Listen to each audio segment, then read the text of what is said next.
Kung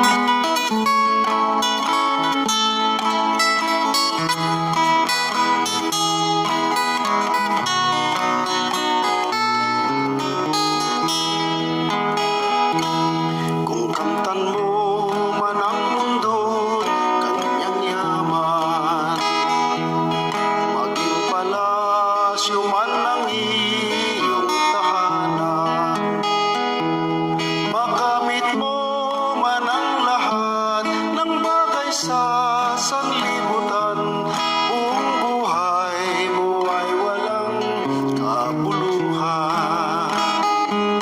Hanggang di mo nadarama ang palad ng Diyos Ama, ay di mo makakamtan ng walang hanggang pag-ibig niya.